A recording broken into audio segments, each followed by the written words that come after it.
Dawn is close as a huge police operation mobilizes around Hambach forest. Hundreds and hundreds of police are moving in to expel protesters. A closed-off security zone surrounds the forest, which is due to be swallowed by Germany's biggest open-cast lignite mine. The protesters' occupation is illegal, but they don't care. They want to save the forest, for sure, but these are no mere tree huggers. Lignite is one of the filthiest fossil fuels, a disastrous coal for greenhouse gas emissions.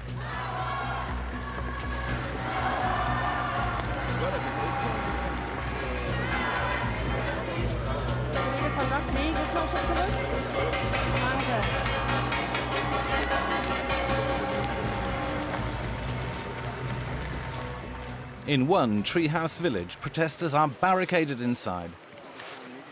One young woman calls herself Ghost.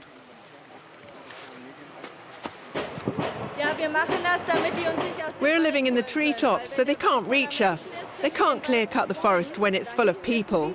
Over there's a huge open-cast pit. It's been getting bigger for 40 years. Now they even want to clear-cut this last remaining woodland so that they can haul the lignite out of the ground beneath. But we don't need lignite any longer. We're in the midst of an energy revolution. We're not using violence, just sitting here. We're just in the trees, and we hope to stay. But we don't use violence.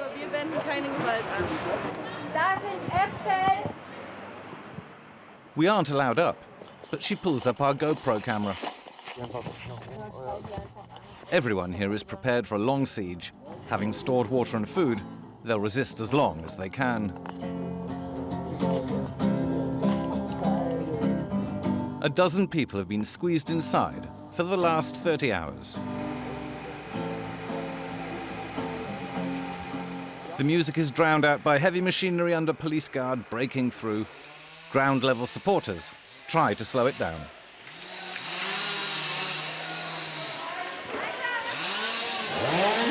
You can see what's going on.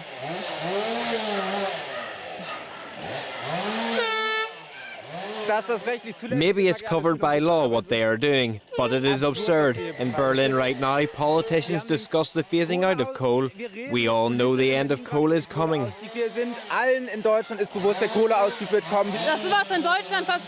It's unbelievable what is happening in Germany these days. Supposedly, we are the trailblazer in climate politics.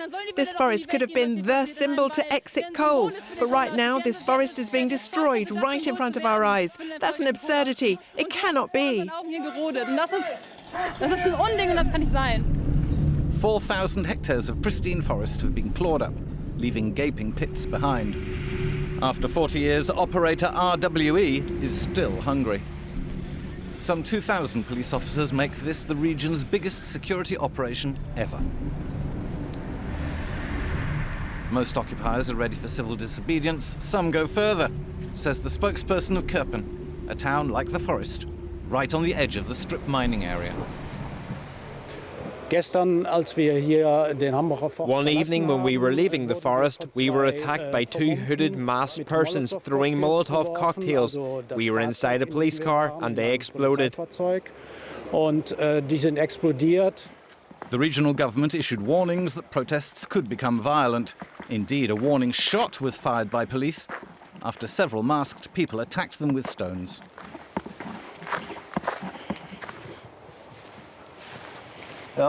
Well, ditches have been dug here and all around barricades are up to slow police cars down. The forest occupiers prepared themselves well. I will try and have a talk with them. Over there is Beach Town, I was told, one of 7 treetop villages around here. Let's hit the forest trail.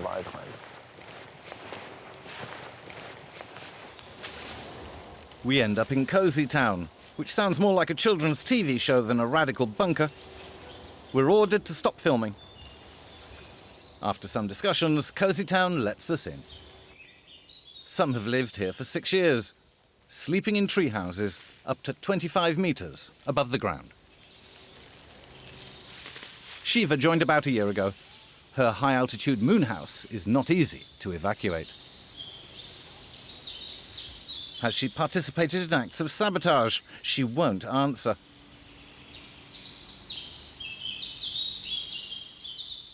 But she is ready to speak about violence, red lines and illegality. And how a giant energy company was able to buy a forest. RWE is a huge energy company with a lot of money. They just go for the coal and the cash. What we're doing here is against the law. It's a fight using illegal means, not respecting the laws. This site, this land, belongs to RWE. It should have been declared a natural sanctuary, but they bought it. When you damage a power shovel, you get the same sentence as if attacking a human being. That's not right. Things should be separated. Vandalising some of those damned machines, that's not violence. But I would never use violence against a living creature or against a human being. While elsewhere in the forest, the police speed up the evacuation. She offers us tea. Shiva still remembers the moment when she decided to join Cozy Town. It happened when she stood overlooking the pit.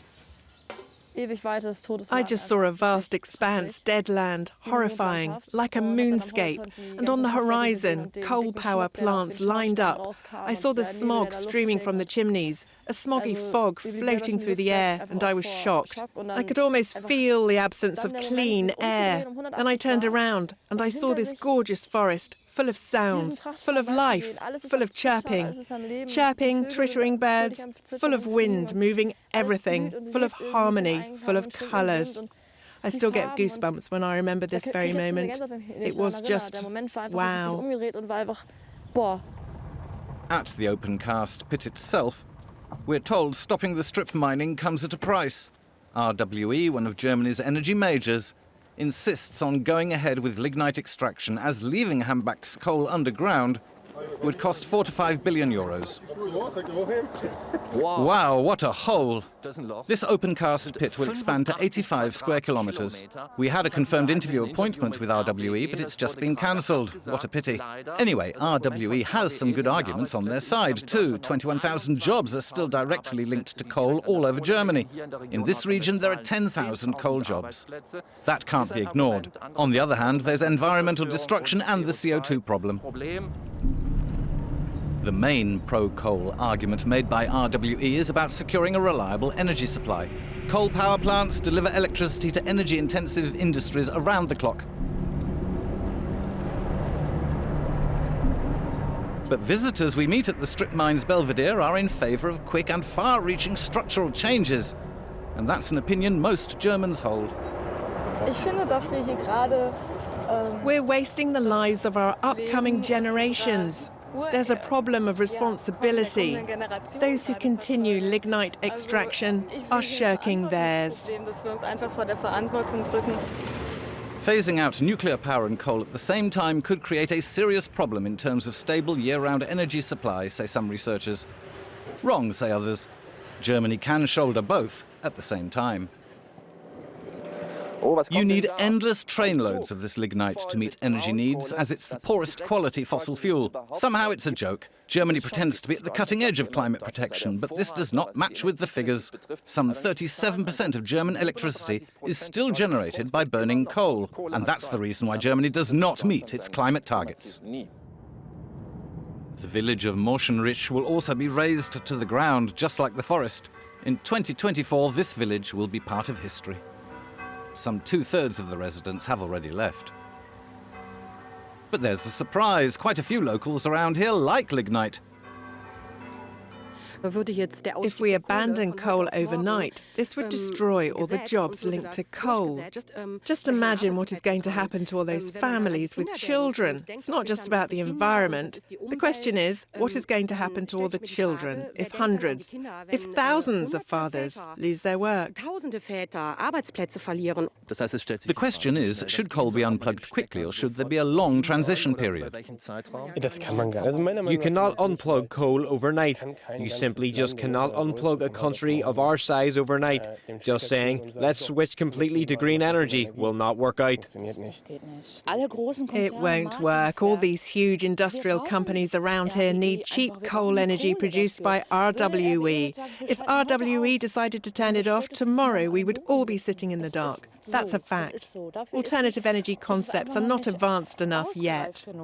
Nein, also ich bin damit groß geworden und As long as coal, the black gold, is here beneath us, it should be brought up in order to keep everything around here going. That's my opinion.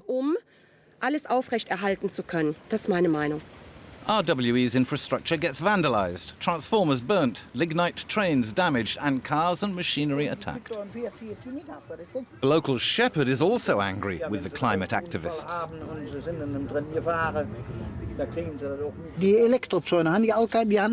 I use an electric fence, and they have stolen the battery and control box when it was turned off.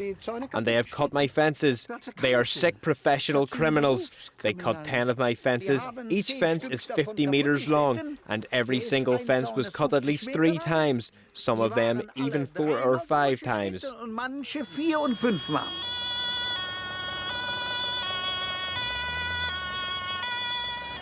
This huge police intervention is in full swing, and we're following it.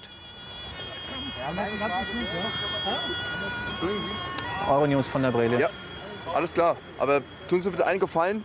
Stören Sie bitte die Einsatzkräfte bei den Maßnahmen nicht. Ja, Sie können gerne filmen, alles kein Problem, aber bitte...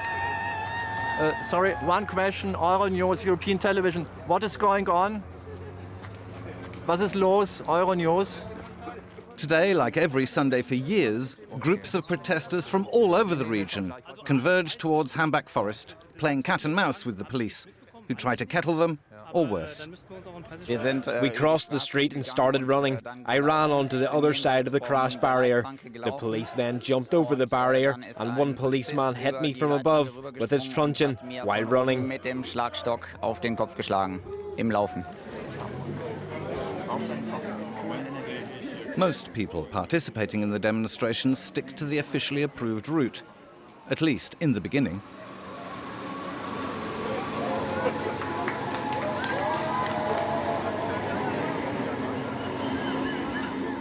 For decades, this company, Ryan Brown, today it's called RWE, built up an incredibly far-reaching network, reaching out deep into politics, into the media, into trade unions.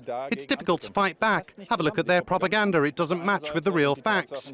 Germany wants to fix a coal exit timeline by the end of this year, a real challenge. But at least you should freeze logging, and they should stop raising villages until they have got their exit agenda. We have to put an end to this destruction of our livelihood. When Zobel started his Sunday walks a few years ago, some 50 people joined him. The regional government's evacuation order transformed the walk into a demonstration. Now some 6,000 protesters are marching. We are protesting against the coal mining, and the coal mining is probably the most shitty way to produce electric energy. It has the most CO2 emissions, and today we are planting new trees to extend the forest instead of killing it down. We went looking for the head of Greenpeace Germany. He's part of the very official Coal Commission, a high-level consultative body created earlier this year by the Berlin government. Pro-coal voices and coal opponents, politicians and experts argue around a table to find a compromise on the exact exit timeline. The government expects them to hand over a timed proposal by the year's end. Chancellor Merkel has promised to reduce CO2 emissions by 2020. The German target is 40% less CO2 compared to 1990, but we're way off. What should be done? Try to pin it down. What do you want? All those European countries still burning coal should unplug their coal power plants by the end of 2030. For Germany, that means that half of the coal power plants have to be turned off by 2020 and the remaining ones by 2030. Also present is the head of an NGO gathering the concerns of locals living close to the open-cast pit. Chancellor Merkel appointed her to be a member of the Coal Commission too. Germany had a good start in alternative energies, but then the politicians lost courage. Why? The coal lobby is very strong in Germany. It's frightening. Companies such as RWE are extremely powerful. I experienced this myself. There are attempts to blow up this coal commission from outside. Of course, RWE does not want us to find a compromise. We all know sustainable jobs are jobs related to renewable energies, not those related to coal. And we should handle energy more efficiently. We should use less energy. Approaching Hambach Forest, a handful of protesters split away from the authorised demonstration route and try to break through the police lines. They want to join the forest occupiers and delay the evacuation and destruction of the treetop villages even more.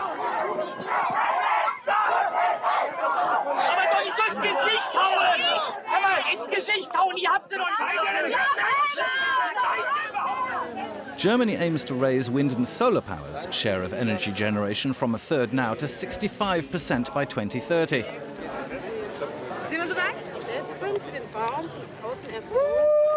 2 out of 3 Germans are in favour of phasing out coal. Today we had, well, what is it called? A demonstration. And we participated in it. And right now we planted some trees. Initially we wanted to plant them inside Hambach forest, but now we planted them right here. Lignite was necessary once upon a time. It would be wrong to demonise it completely, but today we have alternatives. We should move on, dismantle the old and build up the new. I'm not saying that everything should get unplugged overnight, but it makes sense to copy-paste the nuclear energy phase-out for coal and at the same time boost alternative energies. This forest has existed for some 12,000 years, and because of lignite extraction, it will be clear-cut. The forest will be the victim of an outdated energy concept that won't last for long. The Hambach forest conflict kicked off a still ongoing movement that is not just about saving one woodland, not just here around the open-cast mine. There are demonstrations all over Germany to end dirty coal energy, to fight climate change, and to speed up the energy transition. The end of coal is coming closer.